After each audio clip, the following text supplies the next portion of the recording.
Баарыңарга салам. Мен жаңы эле магазинге болуп май алдым.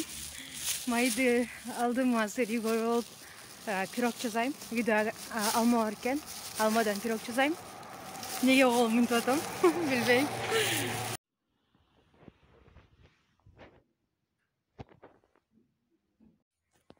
Бүгүн 5-күн. Бизде сабактар бүттү. Воскресенье, суббота, выходной болот, чыргап, кичине өзүмө келип дегендей. Бирок мен курстарга жазылган болчумун, күндө кечинде саат 8-де болот. 8-де 9-да. Азыр уже убакыт болуп калды. Бирок негедир ал сабакка киргим келбей качып атам. Мүмкүн уже качпай эле койсомбу деген да ойлор келип атат.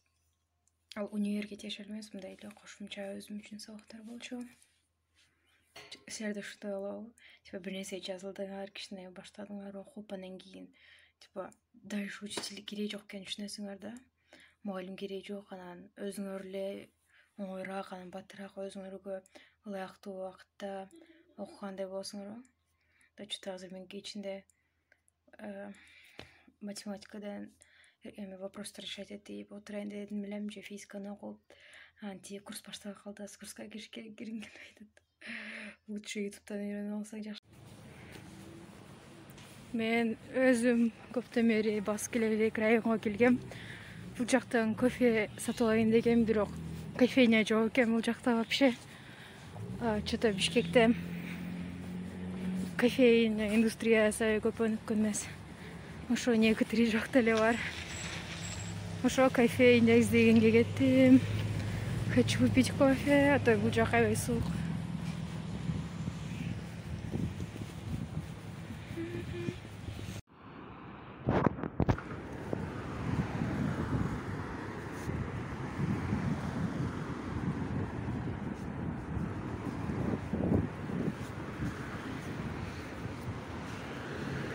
Азыр кар жаап атат. Кичинекей билинбеген. Кечки амал аябай эле көп болуп калат окшойт кар. Мен телефонума уже карлар түшүп калды, точка болуп турганда. Азыр могул жакта кофейня бар, ошо жакка барабыз. Мен мурунда азыр бара турган Чибо деген кофейняга баргам. Ал жактан глисе ичкем, ал жакта глисе аябай таптатып, и то мороженое салганын коюшуп, мен эскертип салышкан. Короче айтканда, кыскача айтканда, анча эмес болчу да. Азыр көрөбүз кандай өзгөрүштүбү, өзгөргөн жокпу. Надеюсь, ал ачык.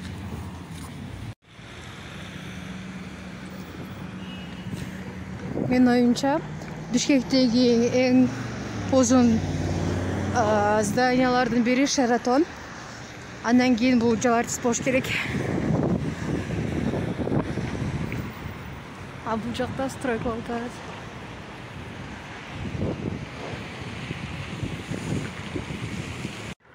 Вот, могу кофейня болчу. Светтери күйүк экен, ошого караганда ачык окшойт. Бул беле же кийинкиси беле? Унутуп койдум, азыр барабыз. Вроде моундай болчу. Да.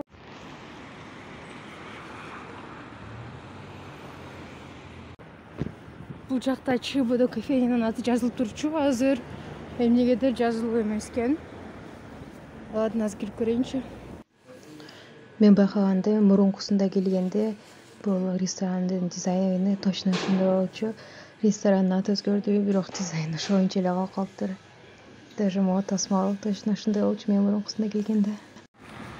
Всё, мен кофемди алдым. Ал жакта мурунда Чибо деген кофейня болчу. Бирок азыр уже итальянский кафе или ресторан ушундай болуп калыптыр. Бирок кофе жасашат экен, анан алдым. Бирок сүтү жок экен, анан сүтүн алып келиш үчүн кичине күтүп калдым. Но зато эң маанилүүсү кофе бар менде. Кофе мага жакты, таамдуу экен.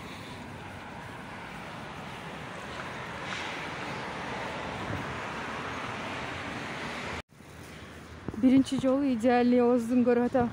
Мындай көтөрүлүп турат да, ичкенге удобный. Башка, мен баары көргөн кофейняларды ылдыйраак, андан кийин ичкен неудобно, ошон үчүн Иногда трубочка сурап калчумун. А бул өлө удобно экен ичкенге. Өлө, аябай ыңгайлуу экен, ыңгайлуу.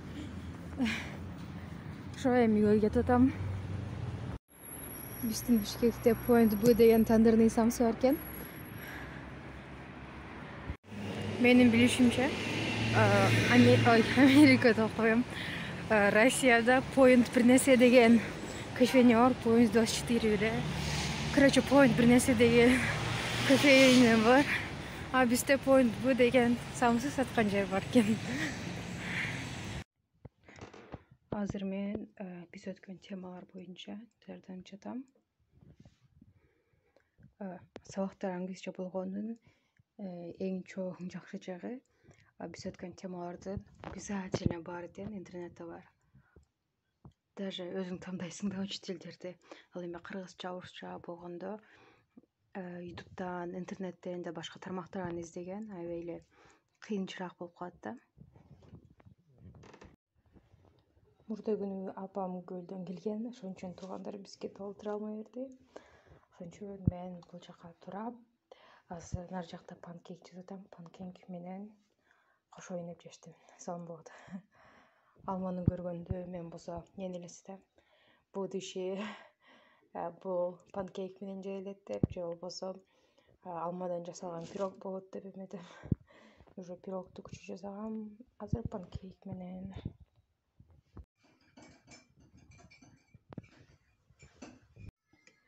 Мен панкейк жасатканда бир нерсе жетишпегендей болду да.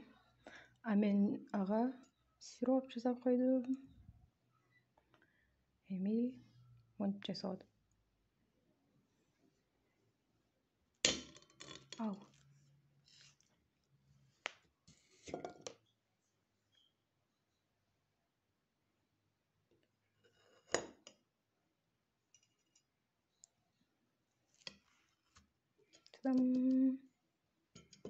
Бүгүн аябай эле музак, бирок мага жагып атат. Ошон үчүн мен азыр эшикке гүлөйт эткенге чыктым. Бул жакта жаңы здание салынды, бирок билбейм эмне үчүн, эмне болот. Ой. Кашон жечип алдым ата. Жолду көрө албаган экенмин. Нет. Жаңы кулайын деп идим. Көзгө тотат, кыш келет. Нет. Эмнегедир кыш көп чыга бербейт мага. Ошон үчүн кышты жакшы көрүш үчүн ушул жылы кышты жакшы тосо ойноп чечтим. Кышты жакшы өткөрүп, жакшы адамдар менен. Ошо колум музап кетти эле. И телефон кармап жаткан колумдагы аябай музап калды. Мага кызык болот, могу жерде жаңы установка кылышты. Бул жака качан адамдар өзүнүн Instagram аккаунттарын реклама кылып баштайт экен деп мен.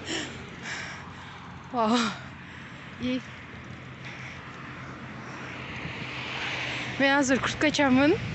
Узун куртка. Ошон үчүн велосипед тепкенде кичине кыйыныраак болуп жатат. Бирок мен эптеп атам. Ушунун эстетикасын карагач, вообще сонун. Обожаю. Каргалар да жүрөт.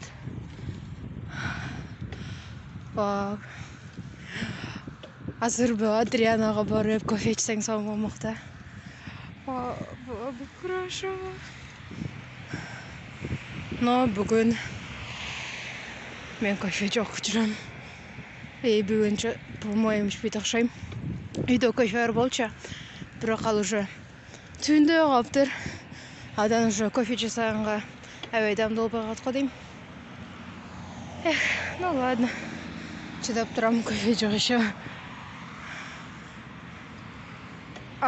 Уже жаман деп баштадым. Мен үйгө кетейин уже.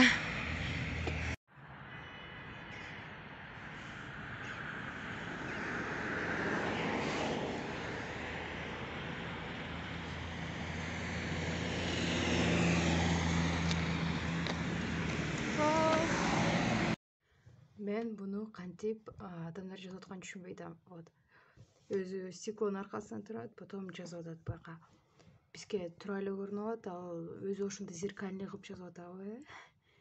Что-то наоборот жазган неудобный го, кантип кылып атат муну. Ошо мага эле кызыктуу болуп жатат. Ким билсе жазып айтып койгула, же жазып койгула.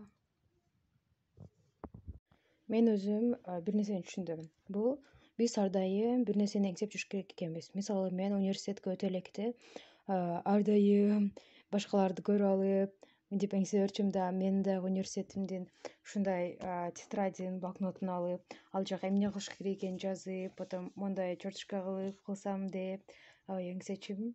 Анан өзүм университетке өттүм, потом университет мага ушундай берди. Ушинтип менин кичинекей мечтам орундалды. Потом даже ручкасы менен, еще 2 блокнот, еще тоже линейка, кагаз линейка. Ушинтип менин кичинекей мечтам орундалды. Анан еще дагы бир мечтам орундала элек. Университетке тиешелүү бул университетимдин мондай логотипи менен кийимин кийүү. Билбейм, американский кинолорду көрүп алып эле алар университетинин, школунун ушундай логотипин өзүнүн кийимине жабыштырып алып, ушуну кийип жүрүшөт го, ошолорду көрүп алып мен да кийгим келет экен. Буюрса ал дагы орундалат, иншалла. Ошо силер дагы кичинекей, ушунчалык кичинекей нерсе болсо деле мечтать ете бергиле.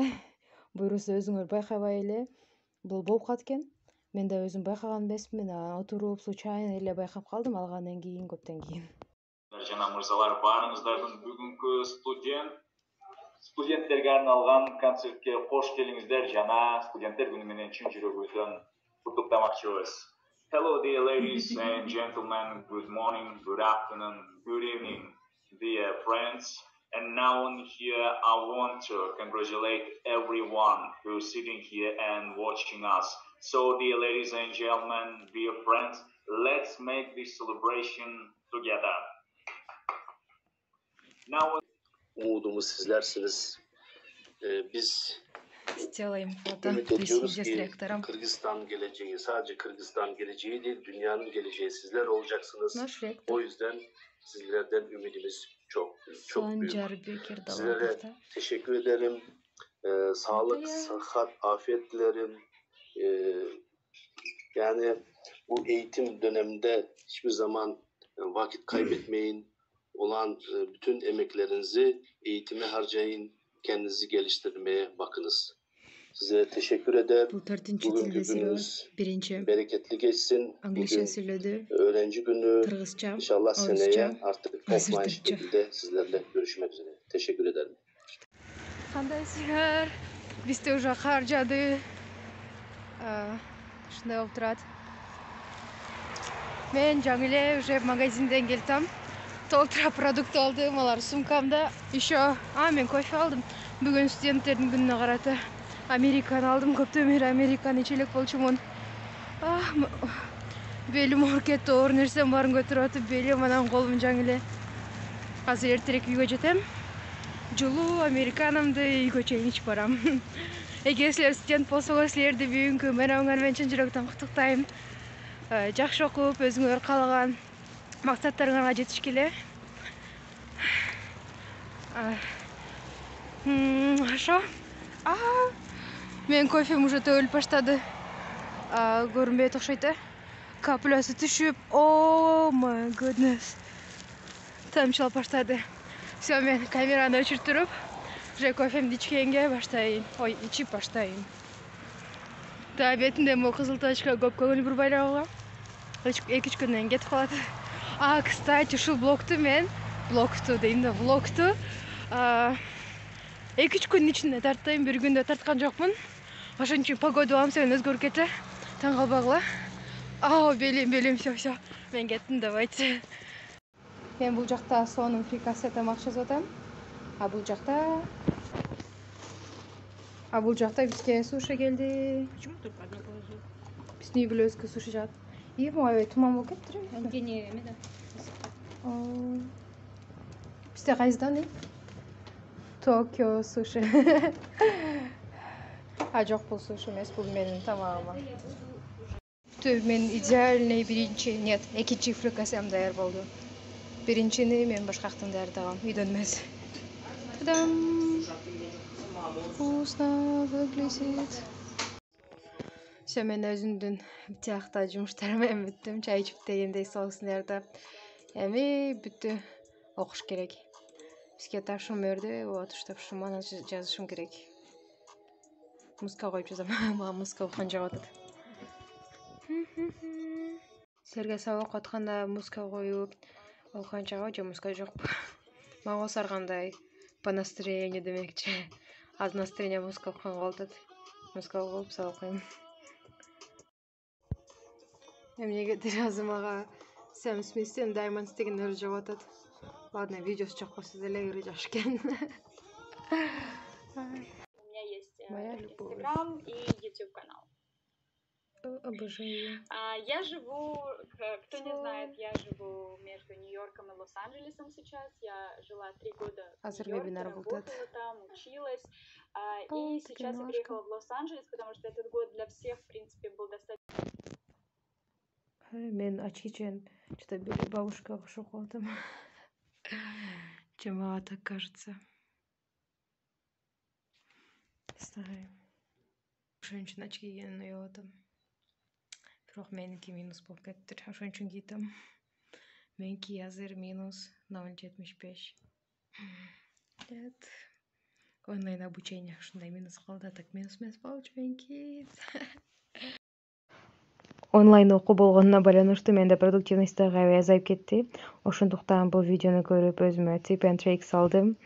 Эми будан кийин дагы менин продуктивностьтим дагы көбөйүп, көп нерселерди кылганга жетишем. Сабактар бүттү. Ой, мен башакты көрүп алыпмын.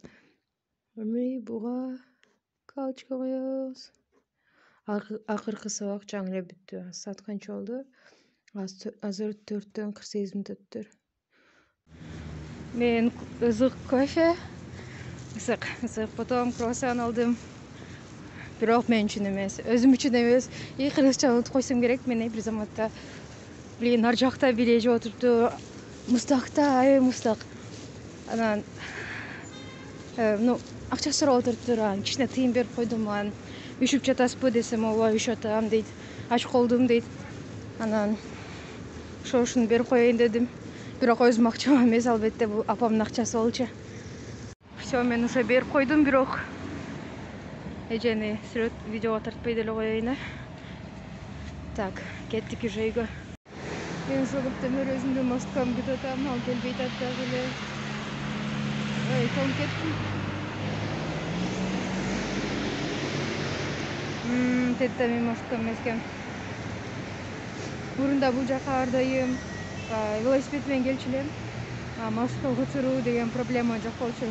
Азыр кыш келип, велосипед менен келбей калдым, же электросамокат менен да келбей калдым. Анан дөңгөлөө жарылып калып, ушинтип мостка менен жүрөм. Ладно. Бүйтө кечке чейин. Зато күткөндүн эң бир жакшы жагы, ушундай сонун вид бар, бул жакта сонун здание бар. Ой, торговец ушуну карап турса болот. Теме маңдайымда мен силерге мурунку влогдо көрсөткөн парк бар, ошол паркты көрүп турсам болот. Мына бул жактагы паркты көрүп турсам болот.